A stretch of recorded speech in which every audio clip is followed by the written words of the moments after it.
Hi, this is Loretta Sternowski from Remax. And Monica McClure with Academy Mortgage. And we are connecting the continent. Connecting the continents. Oh, say, can you see? Oh, Canada, we stand on guard for thee.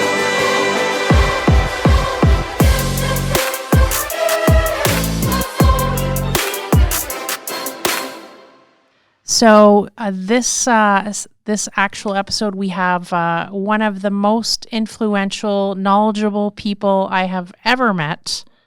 And I know you guys are really going to enjoy the information that he has to share. I would like to introduce Glenn Williamson. He is the CEO and founder of the Canada-Arizona Business Council.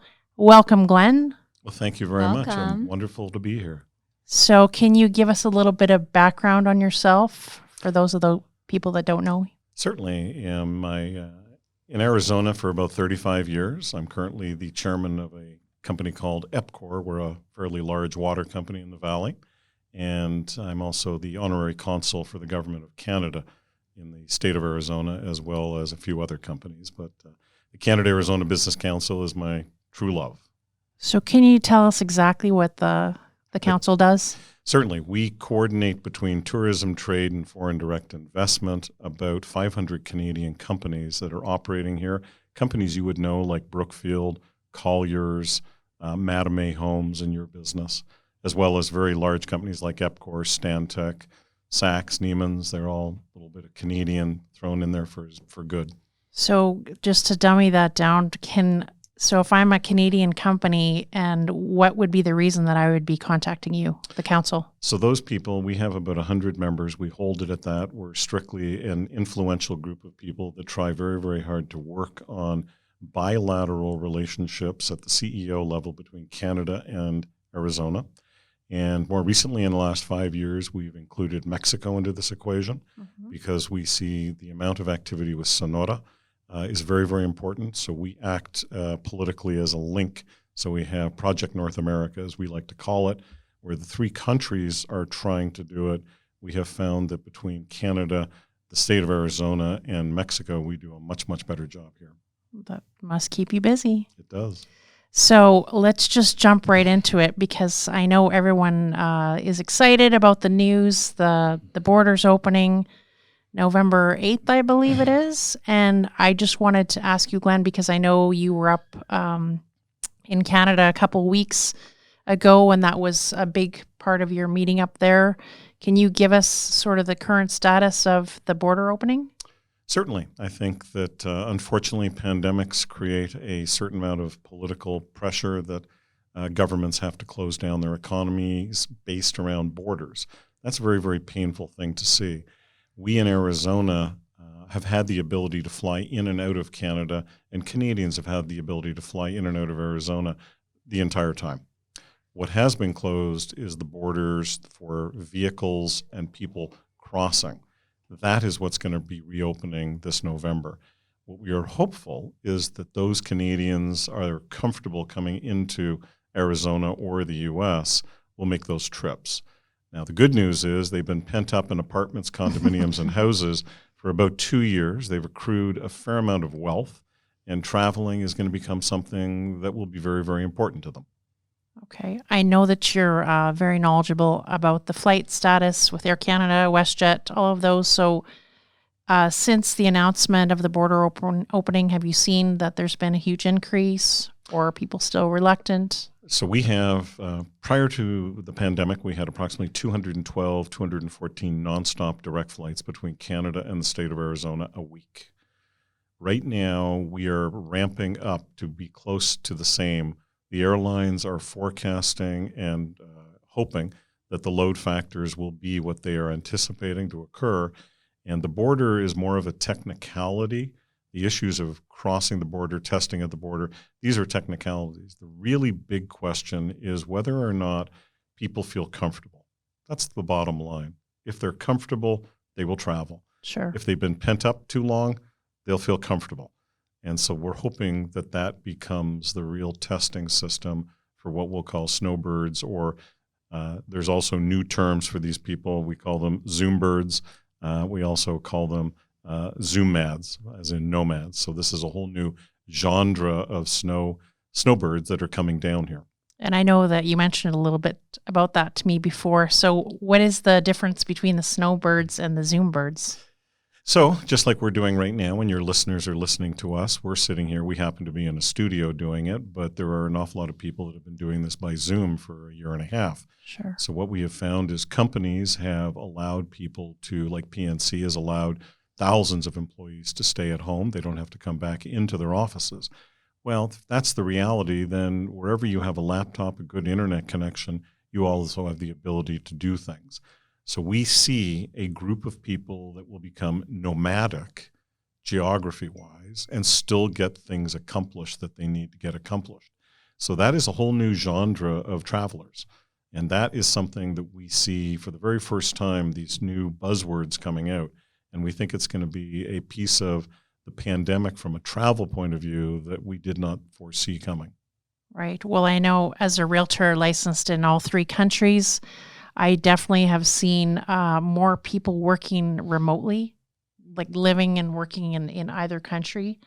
Absolutely. Why wouldn't you? If you could escape for a minute, be by the ocean or, in the desert when it's snowing up in Canada, it's kind of a nice option. I caught somebody the other day. They had a fake background of some logo of the company they were involved with. And I said, Jeepers, I kind of hear a wave motion in the background. And they were sitting on a beach and they forgot to put it on mute. Oh, yeah. Well, those are called Zoom errors, aren't they? Zoom birds. No, Zoom errors, the one Zoom where they're errors. not wearing pants. Yes. So I know you know your information inside and out. Give me some statistics on the economic impact of Canadians, specifically in Arizona. So we historically, pre-pandemic, have done about 1 million Canadians coming to the state of Arizona, just under 1 million. And that group of people, which, by the way, is only people that stay in hotels. So the tourism department only counts the people that stay in hotels. And they spend about $1 billion a year. One of the things that we've worked very, very hard to do is to get snowbirds to be counted. They've never, ever counted snowbirds, which is kind of astonishing when you think about it. The entire tourism industry doesn't take credit for that. Right. So we've gone through, and we have roughly 100,000 houses owned, rented, or influenced by Canadians in Arizona during a peak moment in time. Could go up, buy, sell, whatever goes on in your industry. We then discounted the price of the houses, and we calculated what those people spend during a 4 to 5 month period of time they're in the state of Arizona, and that's about another $1.5 billion. So your snowbirds and your tourists influence about $2.5 billion in the state of Arizona during the winter. Now, that number, was that before the pandemic or during? That was before the pandemic. So in 2020, that million dropped to 200,000 and roughly the same on snowbirds. What businesses in Arizona do you feel are affected the most by In the loss of income from the Canadians? restaurants, Right. massively. Steve Chukri runs the Restaurant Association, and the liquor distributors are feeling wine sales are definitely down without The Canadians Bud Light there. factories for sure. And so there is a beer loss that is second to none that is going on here. And I think that anybody that's in the business of entertaining has felt this Canadian diaspora leaving. The groups that are also fascinating enough affected are Yuma. So Yuma doubles in the winter time with Canadians, and those Canadians spend half their time across the border in Mexico. Right. So the border towns with Mexico are feeling the pressure of this loss of Canadians as well. Right. And to kind of connect the dots there, a Canadian, could fly into the United States, fly into Phoenix, but for them to go to Mexico, they could drive across, but then they could not get out of the country without flying to Hermosillo or Mexico City, then Dallas, then Calgary or Vancouver. So it made it a very arduous journey for them, which is why I think a lot of them that do like to go to Mexico are booking their tickets. I have, I've spent a lot of time in many parts of Mexico, and all of my friends in those cities in San Miguel de Allende, in Ixtapa, Zihuatanejo, down in Puerto Penasco, they're feeling the loss of Canadians. Sure. It's a big, big issue for them. Absolutely. So since they're going to be coming back into the sunshine and the sea, what are your projections for 2022 with the Canadians and the real estate market, the development market, the tourism industry? So let's put this in perspective. Let's put on to the far left of this, we will call it the tourism snowbird market. And then in the middle, we'll call it trade, and we'll call foreign direct investment the far side from Canada into the state of Arizona. Foreign direct investment from Canada into the state of Arizona is way off the charts, even during the pandemic. The companies like Brookfield and Mattamy are busy. Companies like mine, Epcor, are very, very busy down here.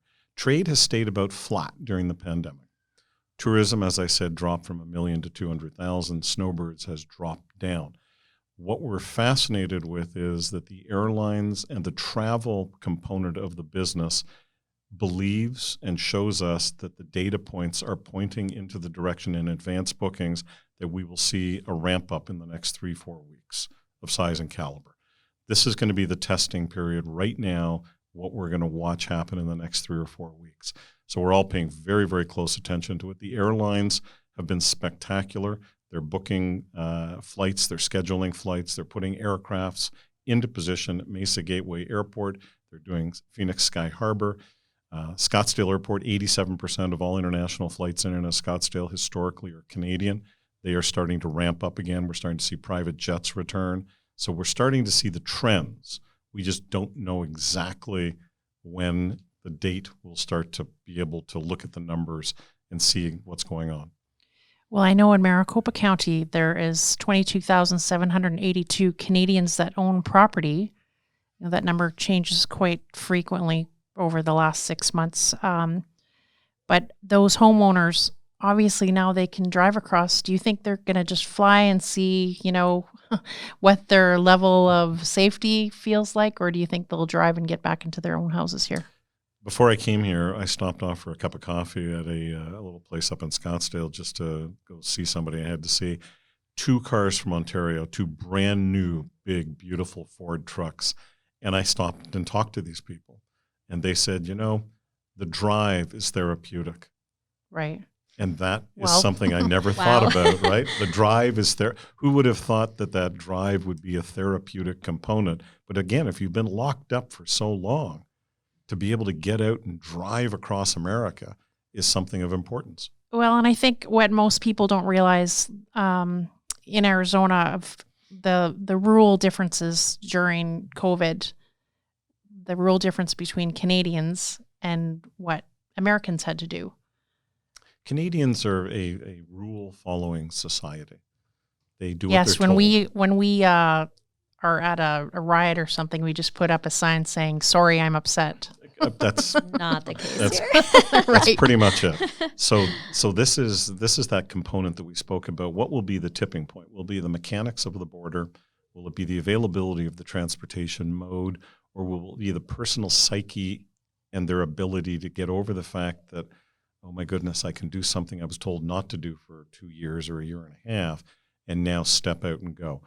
And my personal belief is that these Canadians being stuck in small places for an extended period of time with their families is going to be the winning component. And I believe that the psychologists in the world will prove us right that these people need to get out and go somewhere. And be social. And be social, correct. And you know, a lot of the Canadians will go to places like Cuba, and they'll go to Florida, and they'll go to Arizona. I think Arizona has got something over Florida for the very, very first time. And Canadians 3-1, sometimes 4-1 go to Florida. And I think for those Canadians living in Ontario and Quebec, pour toutes les personnes qui parlent français maintenant, they would prefer to come somewhere new. And that's why we think there's always a transition after a major event. Things come out differently than what they went in at. Now, will the travel patterns change from Canadians in Eastern Canada to that of a state like Arizona versus going to another international Caribbean environment or to the state of Florida, which has had a little bit more damaging press than we have had in Arizona. So for Canadians, I think these are things they're going to play with. I get up every morning and I read 10 Canadian newspapers just to see the trends of what the headlines say. And I am not hearing anything negative except unfortunate scenarios on our sets where we're filming Westerns recently. I still can't figure that one out. And I've got buddies in that business and I'm going, who put the bullet in the gun, guys? I mean, what an error of judgment. But other than that, Arizona comes out very high on the popularity side within Canada as a place that people like to hear about, they like to understand. And remember something, we've got hockey, we've got baseball, we've got golf, we've got football. Canadians love sports. Sure. They absolutely adore sports.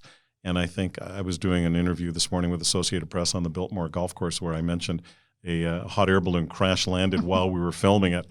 And I sat there and I'm going, this is fantastic. Use that loop, because you show that to a Canadian, they're all over it. They're going to be going, that's where I want to go, right there. I want to be right on that golf course. Right. I would like you to expand a little bit more on the demographics of the Canadians that are now planning to come for holidays or vacation for the winter. So you mentioned the Zoom birds and that it's a younger demographic. And can you maybe expand why that is? We're seeing a couple of things happen. Historically, Naples and Palm Springs would garner a certain degree of snowbirds. That degree of snowbirds is moving on, and the children of those snowbirds are now changing the pattern of where they would like to be. They would like to be in a hipper, cooler, more diverse urban area.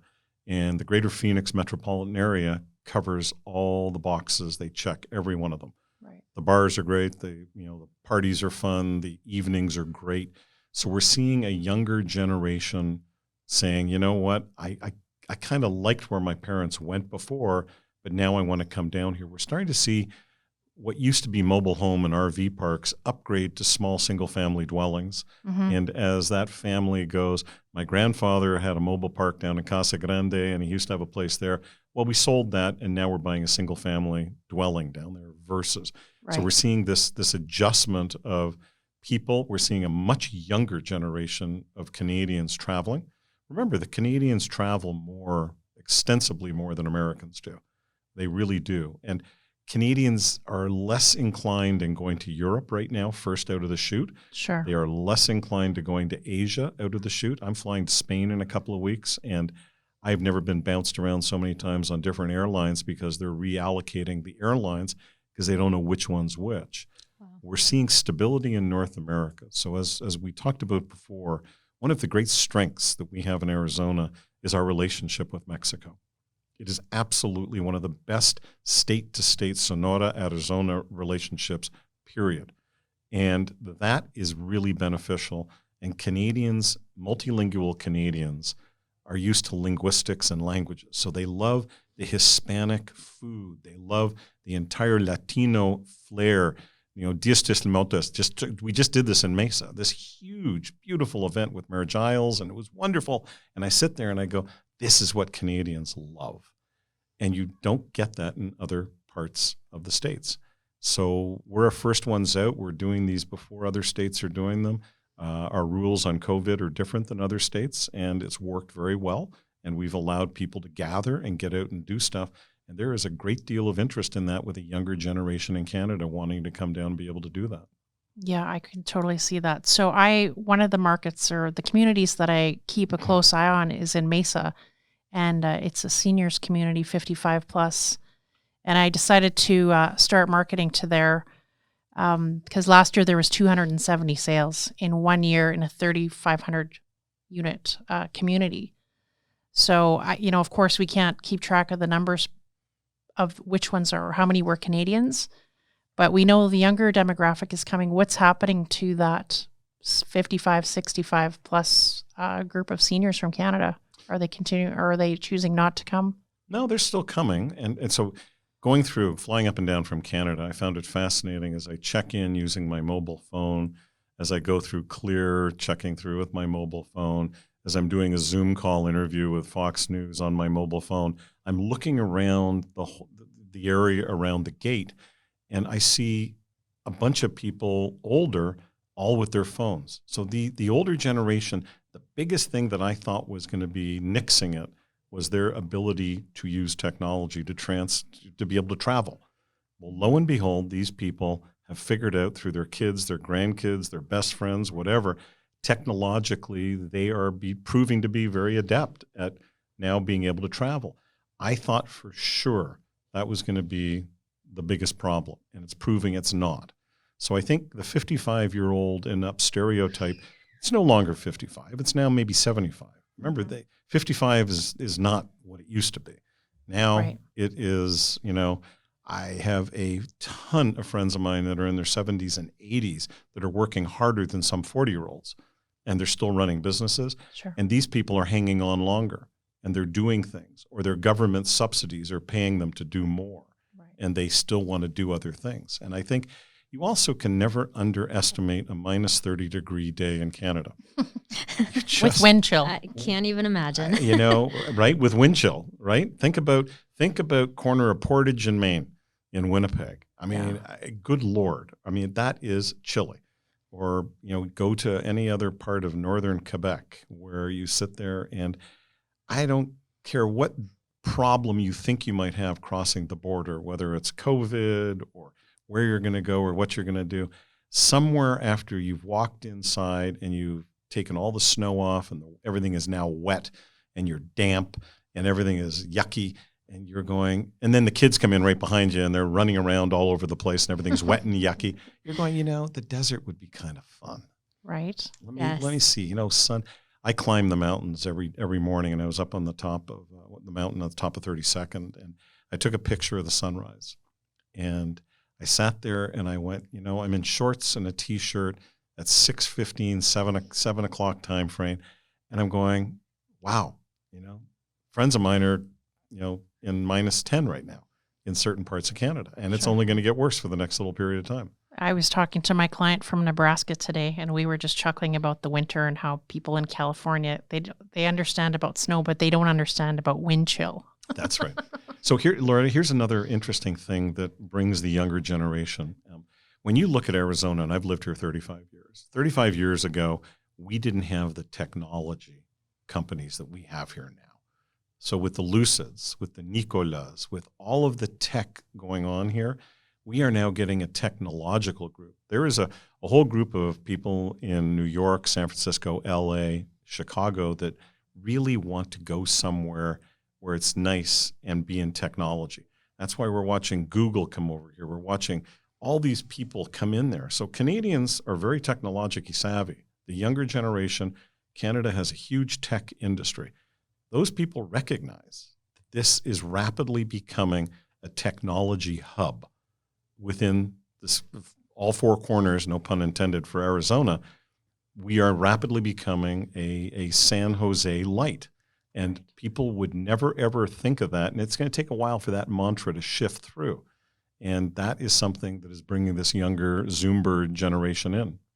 Which is, as we were talking earlier, that's the sign of the real estate market. We don't see any signs of prices going down.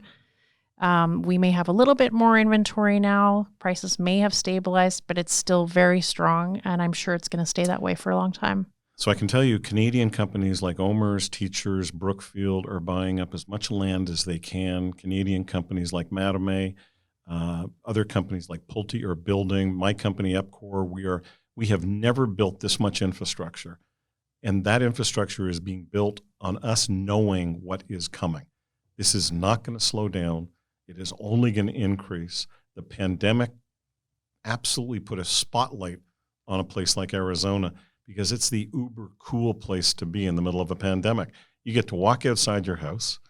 You get to do whatever you want to do. You don't have to wear a mask because a whole bunch of reasons. You can go hiking in the morning. You can come back and see some friends afterwards, and it's still 75 degrees. That's exactly right. Well, thank you so much, Glenn. All your information has been enlightening and obviously very positive. I know I'm super excited about the upcoming years. I'm sure Monica is. Absolutely. And get out there, keep doing what you're doing. Thank you. We love it.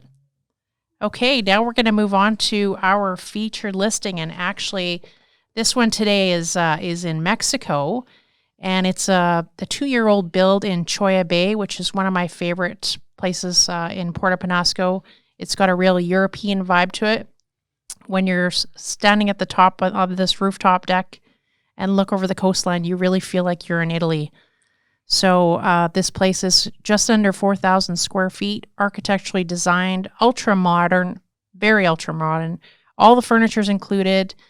There's a very high-end swimming pool, outdoor kitchen, 3 bedrooms, 3 bathrooms, and we've included the link for you there. It's priced at $849, and just contact me if you have more if you'd like more information. Sorry. That is a very beautiful area. How far outside of Puerto Penasco is it? So Choya Bay is just past Sandy Beach, so probably about 15 minutes. Okay. Yeah, we just spent some time down there. It was gorgeous. Isn't it? Love it. Love the town there. Lots of remote workers there too. Yes, absolutely. People escaping wherever and just deciding to work there for the winter. So many Arizona license plates. And now we're starting to see a ton of California plates. Yeah. For sure. I think all the people moving to Arizona, a lot of them go, oh my God, there's a beach that we can drive to. Yeah. Leave at 6 a.m. and we get there just in time for Huevos Rancheros. Yeah, and the water's warm. Exactly. It's beautiful. So why don't you tell us what's going on in the mortgage industry? Absolutely. So there is a big meeting coming up with the Treasury in beginning of November. They will be talking about the tapering, which may or may not affect the interest rates. There's a lot of talk for people saying that it will. They are actually trying to keep interest rates steady. So hopefully going into the end of the year here, 2022, interest rates will remain where they are at now or very close to it. Market is amazing. Rates are still at an all-time low.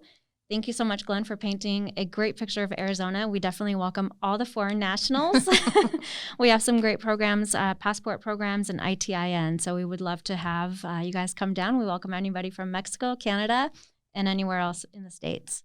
That's great. Okay, you guys, it's been a great show. We're going to wrap it up. All of our contact information is listed on the screen. Yes. Okay, have a great night. Thank you.